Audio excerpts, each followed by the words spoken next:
नमस्कार, आप देख रहे हैं के न्यूज और मैं धार्मिक वाला। गौर करते हैं खबरें फटाफट पर। देश की राजधानी दिल्ली में शनिवार को लगातार दूसरे दिन हल्की बारिश से लोगों को लू और भीषण गर्मी से राहत मिली है। दिल्ली एनसीआर में रविवार से हल्की से मध्यम बारिश की संभावना है। मौसम विभाग ने पूर्वानुसार था कि 2 से 4 जुलाई के बीच प्री मानसून बारिश होगी। 7 से 10 जुलाई तक मानसून पहुंच जाएगा। रविवार को अधिकतम और न्यूनतम तापमान क्रमशः 39 डिग्री से 24 डिग्री सेल्सियस आसपास रहने का अनुमान है।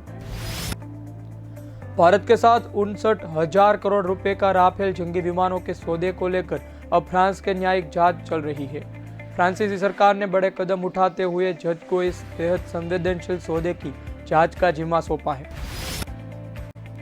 जांच में राफेल सौदे के समय राष्ट्रपति रहे फ्रांसवा ओलाद और मौजूदा राष्ट्रपति मैक्रों से पूछताछ की जा सकती है। मैक्रों के सौदे के वक्त वित्त मंत्री थे, उनसे कामकाज को लेकर सवाल किए जाएंगे। तत्कालीन रक्षा मंत्री और अब फ्रांस के विदेश मंत्री जीन यवेस ड्रियान से पूछताछ होगी। मीडिया यार्ड के मुताबिक न्यायिक जांच के आदेश फ्रांस की राष्ट्रीय वित्तीय अभियोजक दफ्तर ने दिए हैं। जांच में 2016 के विमानन कंपनी दसोल्ट एविएशन के 36 राफेल सौदे की जांच होगी। मीडिया पोर्ट ने कहा 2016 में अंतर सरकारी सौदे की जांच की जाएगी, जिसे औपचारिक तौर पर इस साल 14 जून को शुरू किया गया था। जांच के आदेश फ्रांसीसी और गैर सरकारी संगठन शेरपा की शिकायत और मीडिया पोर्ट की अप्रैल में सौदे में धांधली की रिपोर्टों के आधार पर की गई है। शेरपा को वित्तीय अपराध से जुड़े मामलों में गहरी पेट है। फिलिपियन राफेल सौदे को लेकर एक के बाद एक कई रिपोर्ट दी थी। इसमें दावा किया गया था कि इस मामले में पहली शिकायत 2019 में दी गई थी, मगर तात्कालिक पीएनएफ प्रमुख एली ने इस शिकायत को दबा दिया था। एन ने ट्वीट कर यह जानकारी देते हुए कहा कि मीडिया पोर्ट के राफेल पेपर से नाम शुरू किए गए खुलासों के बाद आखिरकार न्यायिक जांच शुरू हो गई है। अब पीएनएफ नए प्रमुख जीन बोहट जांच का समर्थन करने का फैसला किया है। अप्रैल में देश के भ्रष्टाचार निरोधक एजेंसी द्वारा कराई गई जांच का हवाला देते हुए एक रिपोर्ट प्रकाशित की थी, जिसमें कहा गया दसोल्ट एविएशन राफेल सौदे के एवज भारतीय विलोचीय 10 लाख यूरो का भुगतान किया था। भारतीय एनडीए सरकार ने 23 सितंबर 2016 को 36 राफेल विमानों की खरीदी के लिए फ्रांसीसी विमान कंपनी दसोल्ट एविएशन से 59,000 करोड़ रुपए का करार किया था। कांग्रेस ने सरकार पर इस सौदे को लेकर अनियमितता के आरोप लगाए थे। पार्टी का कहना था यूपीए सरकार द्वारा एक राफेल की कीमत 526 करोड़ रुपए तय करने के बावजूद एनडीए सरकार ने एक विमान को 1670 करोड़ में खरीदा था। सुप्रीम कोर्ट ने आरबीआई के उस नोटिस पर अंतरिम रोक लगाने से इनकार कर दिया, जिसमें पीएनबी को आरटीआई के तहत सूचनाओं का खुलासा करने के लिए कहा गया था। डिफॉल्टरों की सूची और बैंकों की निरीक्षण रिपोर्ट भी देने का कहा गया था। कोर्ट ने इस मामले में केंद्र सरकार, बैंकों और उसके केंद्रीय सार्वजनिक सूचना अधिकारी से जवाब भी मांगा है। जस्टिस एस अब्दुल नजीर और जस्टिस कृष्ण मुरारी की पीठ ने पीएनबी के इस याचिका को आरबीआई के नोटिस के खिलाफ एचडीएफसी के लंबित मामले के साथ जोड़ दिया है। बैंक आरटीआई कानून की धारा के तहत आरबीआई ने उस नोटिस में व्यथित किया, जिसमें उन्हें अपनी निरीक्षक रिपोर्ट और जोखिम मूल्यांकन से संबंधित जानकारी देने को कहा गया था। देश की आर्थिक राजधानी मुंबई में बच्चों पर हुए सीरो सर्वे के बाद अब 15 जुलाई में 5वां सीरो सर्वे शुरू किया जाएगा। इसमें बच्चों को छोड़कर शहर के सभी आयु के लोगों का सर्वेक्षण कर पता किया जाएगा उनमें कोरोना वायरस से लड़ने वाली कितनी एंटीबॉडी विकसित हुई है। बृहद मुंबई महानगर पालिका के एक अधिकारी ने बताया 5वां सीरो सर्वे संभावित कोरोना वायरस की तीसरी लहर के मद्देनजर किया जा रहा है। इसमें यह पता लगाया जाएगा कि मुंबई में कितने लोगों में एंटीबॉडी तैयार हुई है। बीएमसी ने सभी 24 वार्डों में सीरो सर्वे करने की तैयारी की है। हाल ही में बच्चों का सर्वेक्षण किया गया, जिसमें पाया गया कि 1 से 18 साल की उम्र के लोगों में 91.18% एंटीबॉडी विकसित हुई है। 5वें सर्वे में बच्चों को शामिल नहीं किया जाएगा। इसी बीच Tata institute of international research ने भी कोरोना वायरस से संक्रमित हुए लोगों का डेटा तैयार किया है, जिसमें कहा गया मुंबई में तीसरी लहर खतरनाक होने की संभावना बहुत कम है। कोरोना वायरस की दूसरी वेरिएंट के साथ न आए TIFR के अनुसार मुंबई में झुग्गी बस्ती में 90% और गैर झुग्गी बस्ती में 70% कोरोना वायरस के संक्रमण आ चुके हैं। BMC अधिकारियों को आशंका है पहली लहर में झुग्गी बस्तियों में कोरोना के ज्यादा कहर बरपा था, जबकि दूसरी लहर में इमारतों में कोरोना का व्यापक असर हुआ था। ऐसे में तीसरी लहर का असर झुग्गी बस्तियों में अधिक हो सकता है। BMC ने पहले और दूसरे सीरो सर्वे में क्रमशः कहा कि जुलाई और अगस्त में 2020 में करार किया था और उसके बाद अप्रैल 2021 में तीसरे सीरो सर्वे हुआ था, जिसमें 10,000 लोगों ने नमूने लिए गए थे। इसके झुग्गी बस्तियों में पहले की अपेक्षा कम एंटीबॉडी मिली थी, वही गैर झुग्गी बस्तियों में 28% एंटीबॉडी पाई गई थी। कर्नाटक के मुख्यमंत्री BS येदियुरप्पा ने मुश्किल बढ़ गई है। दरअसल 15 साल पुराने एक जमीन घोटाले को लेकर स्पेशल कोर्ट ने मुख्यमंत्री के खिलाफ जांच जारी रखने का आदेश दिया है। जस्टिस श्रीधर गोपाल कृष्ण भट्ट की अदालत ने येदियुरप्पा के विरुद्ध जांच बंद करने की अनुमति मांगने वाली लोकायुक्त पुलिस के B रिपोर्ट शनिवार को खारिज कर दी है। कर्नाटक भाजपा के कई मंत्री और विधायक येदियुरप्पा को पद से हटाने की मांग कर रहे हैं। ऐसे में इस जांच की कार्यवाही येदियुरप्पा की मुश्किल पड़ सकती है। बेंगलुरु से लगे बेलंदूर में बेशकीमती 4.30 एकड़ जमीन को गैर अधिसूचित करने से जुड़ा है। यह जमीन 2000 से 2001 के वार्थुर व्हाइटफील्ड IT पार्क के लिए अधिग्रहित की गई थी। 2007 में HD कुमारस्वामी के नेतृत्व वाली सरकार में उप मुख्यमंत्री रहे येदियुरप्पा ने इस जमीन को गैर अधिसूचित किया दिया। वासुदेव रेड्डी नामक युवक व्यक्ति द्वारा लोकायुक्त अदालत में दायर की गई शिकायत में भूमि को गैर अधिसूचित करने में अनियमितता बरतने का आरोप लगाया गया था। रेड्डी के आरोप पर लोकायुक्त अदालत ने लोकायुक्त पुलिस को मामला दर्ज करने का निर्देश दिया था। भ्रष्टाचार रोकथाम अधिनियम के तहत 21 फरवरी 2015 को एक मामला दर्ज किया गया था। दिसंबर 2020 में येदियुरप्पा ने हाईकोर्ट में याचिका दायर करके इस मामले को खारिज करने की मांग की थी। येदियुरप्पा के वकील ने दलील की थी कोर्ट में 9 अक्टूबर 2015 को तत्कालीन उद्योग मंत्री और कांग्रेस के नेता RV देशपांडे के विरुद्ध इसी तरह का मामला खारिज कर दिया था। हाईकोर्ट ने दलील खारिज कर दी थी और पुलिस को जांच तेज करने का निर्देश दिया था।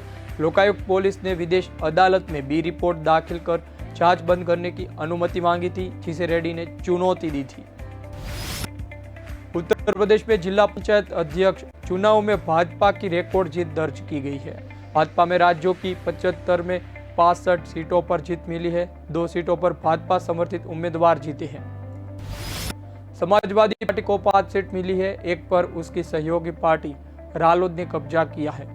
प्रतापगढ़ सीट पर राजा भैया की पार्टी विजयी रही है। 2016 के अध्यक्ष चुनाव में समाजवादी पार्टी के 63 सीटों पर जीत दर्ज की थी। राज्य के 53 जिलों में जिला पंचायत अध्यक्ष के चुनाव के लिए वोटिंग हुई थी। मतदान 11 बजे से 3 बजे तक चला था। शाम 4 बजे नतीजे आने लगे थे। यूपी जिला पंचायत चुनाव में भाजपा की शानदार विजय विकास, जनसेवा और कानून राज के लिए जनता जनार्दन दिया हुआ आशीर्वाद है। इसका श्रेय मुख्यमंत्री योगी जी की नीतियों और पार्टियों के कार्यकर्ता के अधिक परिश्रम को जाता है। जिला पंचायत अध्यक्ष चुनने के लिए पहले जिला पंचायत सदस्यों का चुनाव होता है। यह जिला पंचायत सदस्य के बाद अध्यक्ष को चुनते हैं। यूपी में कुल 3050 जिला पंचायत सदस्य हैं। ब्राजील के राष्ट्रपति जायर बोल्सोनारो कोरोना वैक्सीन खरीदने में घोटाले के आरोप में फंस गए। लोकल मीडिया के मुताबिक यह मामला भारत बायोटेक की वैक्सीन कोवैक्सीन की डील से जुड़ा है। जीवन वेबसाइट ने रिपोर्ट में कहा गया कि ब्राजील के सुप्रीम फेडरल कोर्ट ने भारत की कोवैक्सीन की खरीद में ज्यादा कीमत चुकाने पर राष्ट्रपति जांच को मंजूरी दे दी है। पिछले हफ्ते बताया कि ब्राजील की सरकार ने इस वैक्सीन के 2 करोड़ डोज के लिए समझौते पर दस्तखत किए हैं। एक डोज के लिए $15 कीमत तय की गई थी। दिल्ली में ब्राजील के दूतावास के एक सीक्रेट मैसेज बताया गया। एक खुराक की सही कीमत ₹100 थी। इसके बाद विपक्षी सांसदों ने पूरे मामले की जांच की मांग की थी। वेबसाइट के अनुसार जस्टिस रोजा वेबर अटॉर्नी जनरल ऑफिस की गुजारिश पर सहमति जताते हुए 90 दिनों के लिए जांच के लिए सहमति दे दी है। ब्राजील की सरकार ने कोवैक्सीन 2 करोड़ डोज खरीदने का करार अस्थायी तौर पर रद्द कर दिया है। यह सौदा 32.4 करोड़ डॉलर का है। ब्राजील सरकार ने अब तक कोई एडवांस नहीं दिया है। भारत बायोटेक ने दूसरे देशों को सरकारी सप्लाई के लिए कोवैक्सीन की कीमत 1115-1487 रुपये प्रति डोज के बीच रखी है। राज्य सरकार इंदौर में देवी अहिल्या का भव्य स्मारक बनाएगी। यह घोषणा मुख्यमंत्री शिवराज सिंह चौहान के शनिवार के इंदौर की अभय प्रशाल में आयोजित धन्यवाद इंदौर कार्यक्रम दौरान की है। मुख्यमंत्री ने इंदौर में स्मार्ट सिटी के लिए 160 करोड़ रुपए, अस्पताल में ऑक्सीजन प्लांट के लिए 25 करोड़ रुपए, इलाज की व्यवस्था के लिए 10 करोड़ रुपए देने का ऐलान भी किया है। मुख्यमंत्री शिवराज सिंह चौहान दोपहर करीब 2:45 इंदौर पहुंचे थे। या AICTCA अफसर पहुंचकर कोविड की समीक्षा की थी। बैठक में उन्होंने कहा, कोरोना की तीसरी लहर तैयारी की जाए। फूलमाला, पगड़ी आदि प्रतिबंधित रहेंगे। हेलीकॉप्टर, प्लेन लेकर CM कारकेड में शामिल वाहन सैनिटाइजर होंगे। जो भी सुरक्षा दल रहेगा उनके पास ग्लव, सैनिटाइजर जरूर होगा। AICTSL के दफ्तर में जब मुख्यमंत्री शिवराज सिंह चौहान विकास योजनाओं की समीक्षा कर रहे थे, उसी वक्त कांग्रेस विधायक जीतू पटवारी प्रशासन पर अव्यवस्था का आरोप लगा रहे थे। पटवारी का कहना था ADM ने उन्हें फोन करके समीक्षा बैठक में आमंत्रित किया था, लेकिन जब वहां आए तो पुलिस वालों ने यह कहकर लौटा दिया कि आपका नाम लिस्ट में नहीं है। महाराष्ट्र के ठाणे में कल्याण में एक ऑटो वाले में उलझाने में 2 युवक और एक युवती को भारी पड़ा है। ऑटो वालों ने स्थानीय लोगों के साथ मिलकर युवक युवती की बेल्ट और लात घूंसों से पिटाई कर दी है। इस घटना का एक वीडियो भी सामने आया जिसमें कुछ लोग युवक युवतियों को पीटते हुए नजर आ रहे हैं। पीड़ित युवक का कहना है ऑटो वाले उनकी महिला मित्र से बदसलूकी कर रहे थे। शुक्रवार रात हुई इस घटना में बाद कोलसेवाड़ी पुलिस स्टेशन में दोनों पक्षों ने शिकायत दर्ज करवाई है। फिलहाल पुलिस मामले की जांच कर रही है। अभी तक किसी पर कोई कार्यवाही नहीं की। बीच सड़क पर हुई मारपीट की इस घटना के दौरान भीड़ जमा हो गई और लोगों ने जब ऑटो वाले का पक्ष मजबूत लगा तो दोनों ने लड़कों और लड़की को बेल्ट से पिटाई शुरू कर दी। कांग्रेस की अंतरिम अध्यक्ष सोनिया गांधी एक बड़ा कदम उठाते हुए जल्द लोकसभा में पार्टी का नेता बदल सकती है। अटकलें लगाई जा रही है कि सोनिया गांधी अधर रंजन चौधरी को पद से हटाकर किसी और को लोकसभा पार्टी के नेता बागडोर सौंप सकती है। कांग्रेस नेता अधीर चौधरी पश्चिम बंगाल के बहरामपुरा के सांसद हैं। वह विधानसभा चुनाव में पश्चिम बंगाल में कांग्रेस का चेहरा थे और राज्य कांग्रेस के प्रमुख भी थे। अधीर रंजन कांग्रेस के बागी नेताओं की समूह G23 के बड़े आलोचक हैं। बिहार में राजनीतिक उथल-पुथल जारी है। इस्तीफे के ऐलान के लिए 52 घंटे बाद मदन सहनी अब दिल्ली चले गए हैं। दिन भर मुख्यमंत्री नीतीश कुमार के बुलावे का इंतजार करते रहे मदन सहनी को मुख्यमंत्री से जरा भी भाव नहीं मिला। अब ऐसे सहनी का दिल्ली जाना बिहार में नया सियासी बवाल खड़ा कर सकता है। दिल्ली में मदन सहनी मुलाकात उन नेताओं से होनी है जो बिहार की सियासत में बड़ा उलटफेर करने के माहिर माने जाते हैं। ऐसी उलटफेर लगाई जा रही है कि दिल्ली में मदन सहनी लालू प्रसाद यादव से मुलाकात कर सकते हैं। पुष्कर सिंह धामी आज मुख्यमंत्री पद की शपथ लेंगे। पहले वे कल की शपथ लेने वाले थे, लेकिन आज कार्यक्रम में बदलाव कर दिया है। शपथ लेने के बाद राज्य के सबसे युवा CM बन जाएंगे। खटीमा के भाजपा युवा विधायक पुष्कर सिंह धामी उत्तराखंड के 11वें मुख्यमंत्री होंगे। धामी आज शपथ ग्रहण करेंगे। चुनावी साल में भाजपा ने युवा चेहरे पर दाव खेला है। 45 वर्षीय धामी छात्र जीवन से राजनीति में सक्रिय हुए हैं। खबरों में सिर्फ इतना ही। ज्यादा खबरों के लिए जुड़े रहिए K न्यूज़ के साथ। नमस्कार।